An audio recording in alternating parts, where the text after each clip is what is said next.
You're listening to Money Never Sleeps Radio. In your face.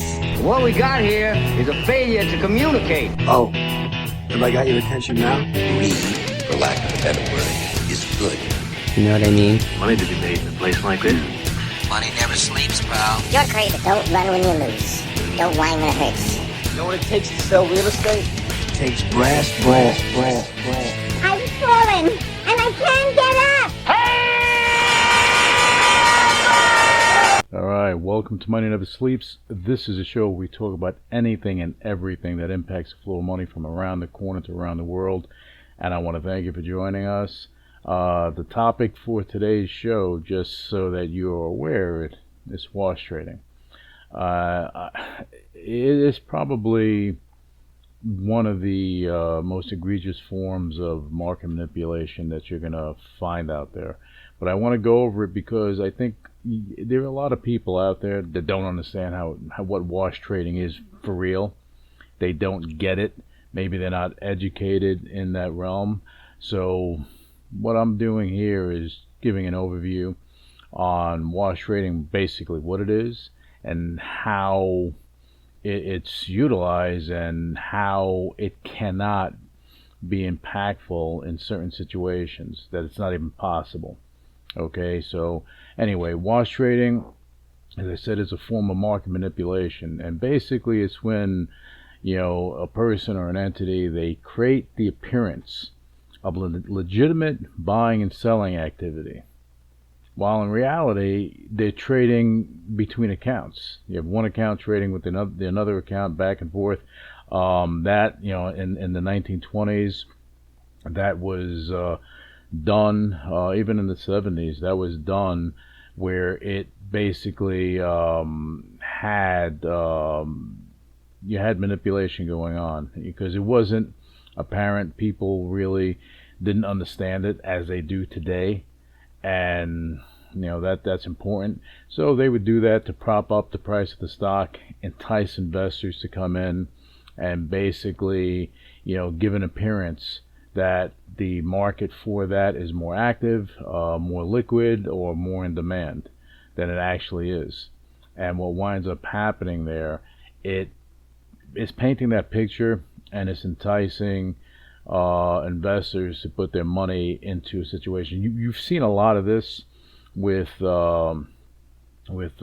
pink sheets and over-the-counter markets because they work differently than the New York Stock Exchange or NASDAQ. Now, back then, if you had, the systems worked as the over-the-counter markets work. Where now the New York, NASDAQ, CME, and the like, it's different. They work differently, right? So anyway, with wash trading, it's very simple. You have wallet A and wallet B. They're controlled by the same person or the same entity. And they just push, they just wash, they just move orders back and forth. Okay, but at the end of the day, it's the same owner. They're just transferring the asset between accounts. And if they repeat this activity over and over and over again, it's going to show a reported trading volume that can be substantially higher than the actual demand for the stock or the crypto, right? And why does wash trading matter at all? It matters a lot. That's why they have laws that prevent it from taking place. And not that it doesn't still take place, it does, but you get in trouble for that. You have a problem. Wash trading, basically, it artificially influences several market indicators, from trading volume, liquidity, market interest, price discovery, investor perception, exchange metrics. It can make a venue appear larger, more successful than it actually is, and you see this happen. Okay, now with when you're talking about legitimate trading, and wash trading, if you put them side by side, remember, not every trade between related parties is automatically wash trading. Okay, the critical issue is generally when transactions are structured to create artificial market activity without genuine economic exposure or transfer risk. So basically, let me give you a few examples so I can paint a better picture. Let's say you have an independent buyer. They're buying from an independent seller. That's legitimate trading, right? Now, if you have a market maker that buys and sells while genuinely managing inventory and risk, that is legitimate, right? Now, if you have an investor that transfers assets between its own wallets, well, that's not necessarily a trade, that's a transfer, right? And so if you have a decentralized wallet and you're moving it from wallet A to wallet B, even though it shows the transaction on the blockchain, when you're talking about an exchange, it won't show that there. It shouldn't show that there because it's not really a trade. Now, if you have the same beneficial owner repeatedly buying and selling the same stock or crypto or something to itself to artificially inflate the volume, well, that's wash trading. Okay, now if you have related accounts intentionally trading to manufacture artificial volume, well, that's wash trading. Okay, and that's the difference. That's the difference. And again, wash trading, way back when, on Wall Street in the early days, it transpired a lot. They propped up, companies. They propped up stocks. Look, again, I don't know for a fact, but I would imagine you had the likes of J.P. Morgan that were probably doing the same thing to help to prop up stocks in the midst of the crash. Okay, and this stuff does happen. It does happen. Now, I want to go over why, and this is a big thing, why, now that you know what wash trading is why wash trading isn't possible on a decentralized or centralized order book. And that's a big distinction. When you have an over-the-counter market that's open between two parties or two market makers, that market maker can hold both the buy and the sell and running, not that they should, but it does happen. They can be representing a client and running things between a buy and a sell and artificially inflating the volume. We see that. You'll see it today in pink sheet markets because it's not really regulated, so you'll see a lot of that fabrication come in. Now, wash trading, again, I went over it, the fabricated volume and manipulation of the price, and a system, and this is a really simple requirement for this to take place.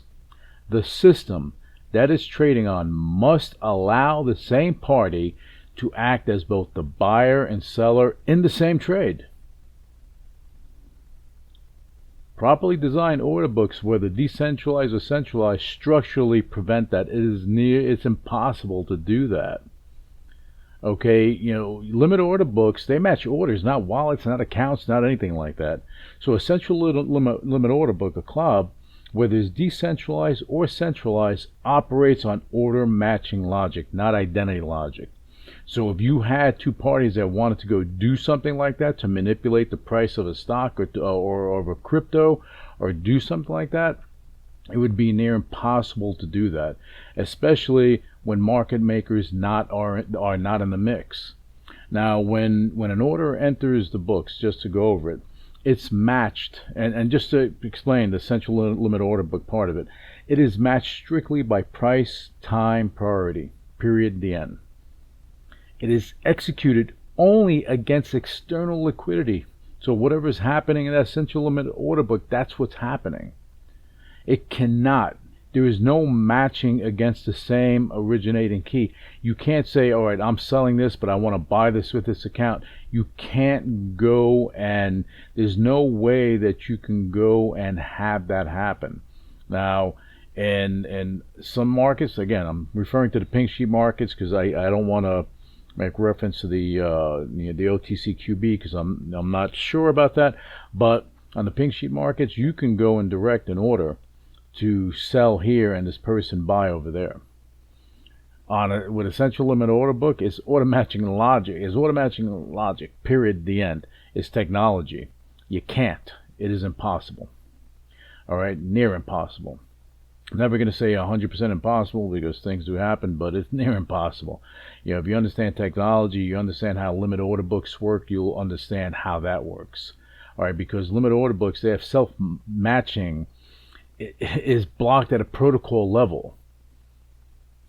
All right, in order to understand this, you have to understand how, how central limit order books prevent wash trading. So to understand everything that I'm talking about on this show, you have to understand that, especially in a decentralized environment. All right, people sometimes get it twisted because they think that they know how it works, but they really don't know how it works. So hopefully this show does bring a little education to the people that think they know it works. They listen to the show and they say, "Oh, I didn't know that." Now you know. Okay, a well-engineered order book includes self-trade prevention rule. A self-trade prevention rule. Basically, what winds up happening there is that you have the buyer and the seller. You know, the keys, if they're identical, it prevents it. If it's controlled by the same signing authority, prevented. The match is rejected automatically because you can't guide this stuff. You can't direct the trade. If you wanted to go and sell to XYZ entity that had to do with you, you do not want to do that on a central limit order book on an exchange that uses a central limit order book. You probably can do that on an automated market maker system like Uniswap. But on a decentralized central limit order book like you have on Hootex, you cannot do that. It's self-trade prevention. It is inherent in the system. And that's the beauty of it. Because if you're trading something, you want to know that, hey, this thing's not being manipulated. Okay, and I give the example with Hootex. In Hootex, the pricing mechanisms are coming from oracles. You cannot manipulate anything. Even you can't. There's an impossibility. Okay, it's an impossibility. All right, and in a decentralized environment, each order is signed by a unique private key. The matching engine verifies the signatures. The protocol rejects any match where signatures originate from the same key. It'll kick back. This makes wash trading cryptographically impossible. You get that? Cryptographically impossible. And anyone that tells you anything different, they do not understand technology. They do not understand wash trading and how it works. A central limit order book has certain inherent features in there that don't change, whether it's on a centralized or decentralized level. Now, in a centralized order books, they enforce internal compliance on top of that.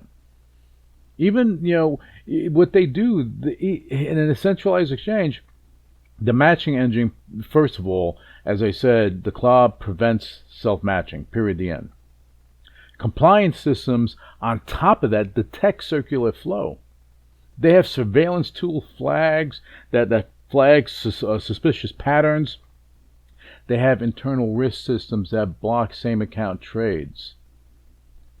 So wash trading is structurally prevented even without decentralization in a central limit order book system, which is where you have that on the New York, NASDAQ, and the like.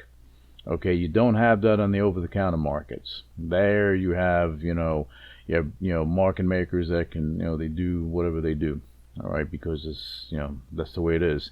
But I'm touching on the central limit order book, and I'm focusing on that, because I think it's important to understand it. Okay, you have institutions, they often use multi-signature wallets, MPC wallets, custodial signing structures. Even if multiple signers exist, this is you need to get this. Even if multiple signers exist, the wallet identity is singular. And what that means to anyone is that the system still recognizes the order. They recognize the order as originating from the same entity or person, and it blocks the match, period, the end.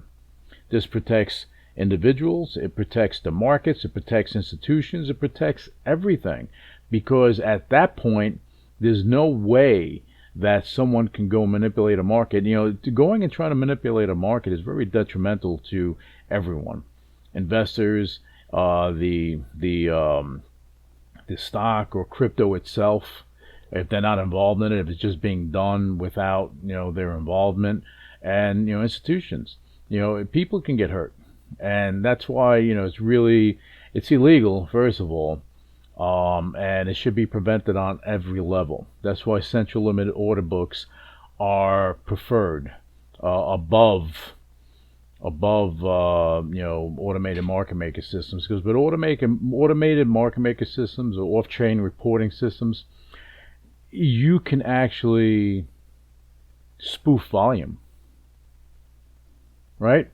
Now, let's take a CLOB versus an AAM, a central limit order book versus an automated market maker system. On a CLOB, all trades are on chain. Right? All counterparties are visible, all matches are verifiable, all liquidity is real. Right? That is different than AMMs, right? They work differently. But with a CLOB, it really eliminates the ability to fabricate volume through wash trading at all. And once you dive a little deeper on your own, as far as how this works, a light bulb is going to go off, and then you're going to have clarity with that, and you'll see the signs of things like that transpiring. You can have a central limit order book that is set up, whether, again, it can be the New York, NASDAQ, it can be a crypto exchange, whatever. If they have that set up, you can have a company, a firm like Citadel or Jane Street, that do high frequency trading all day, every day. They can do that. It can push up the volume, no question. It can push up the volume of an exchange. It pushes up the volume or the transactions that happen on chain, if it is on chain. Okay, but if it's just a stock, it just push up the volume because it's real volume. They're buying and selling. They're trading. They're going in, making a couple of pennies, coming out, trading in and out, in and out, in and out. And what it's doing is creating liquidity for the exchange. So sometimes you may see, volume on an exchange explode, but does that mean that there are gazillion billion, shares that are there and people are just holding on to it for dear life? No. This is trading volume. It has nothing to do with what is issued and what is out there. Because you can take 100 shares of something, trade it 100 times an hour, and it'll show this volume on an exchange. Again, whether it's New York, NASDAQ, whatever it may be, on a crypto exchange, whether it be Binance, whether it be Coinbase, whether it be, Hootex, whether it be anything, you'll see that, and it's evident. So that's why clarity is important. Clarity is important when it comes to this. Okay, and look, the bottom line is the core truth of this whole thing is that a properly designed central limit order book, whether it's decentralized or centralized, makes wash trading structurally impossible. If anyone tells you any different, they do not know what they're talking about. They should listen to this show and learn a little bit. And the reason that this is impossible is because the system cannot match an order against itself. That's what a central limit order book is for. You have a centralized place where all these assets live, and it's not about your account. It's about what's in there and where the liquidity is going to flow. And this is one of the strongest integrity advantages of a true central limit order book architecture, like you see with Hootex, like you see with the New York, and you see with other exchanges. This is what you see with Hyperliquid. It is impossible to go and have wash trading going on. And I hope, and I really do hope, that in listening to this show, as you hear noise in the background sometimes, because I have devices that are going off, I apologize for that. But, I wanted to make sure that I did this show and focused on this specifically. I realized that A lot of people do not understand what a central limit order book is, because maybe they're not, savvy in that way. So hopefully listening to this show and them doing their research, doing their due diligence, understanding how technology works, how a central limit order book works, hopefully they will gain the knowledge that will help them in the future, because then they'll recognize stuff. Because when somebody says, hey, I'm going to go trade here, and it's a decentralized exchange, but it's like an automated market maker type of thing. All right, that's their system there. The potential of manipulation of a token just to inflate the price is there. It is there. It is there. Okay, and when you're talking about decentralized systems, a central limit order book, as you see with Hootex, as you see with Hyperliquid, is preferred, as it is bringing forward the strongest integrity that you can bring forward in a trading environment. And it also allows for high frequency trading. It allows for these things to happen. It allows for trading bots for professional traders to integrate into these systems. So I hope that this show put a few things to the forefront as far as wash trading is concerned, and hopefully you got a little more insight. And again, I revolved the show around this topic as I thought it was that important to go over. So I apologize for not talking about other things and maybe specific things. I will leave with this, that B stocks by Binance, okay, they just bypass securitized stocks as far as the largest decentralized or blockchain-based stock trading system, which is really interesting. And we'll go into that on a decentralized level at a later on another show, because I have a lot of things to talk about with that, and a lot of great things that are going on.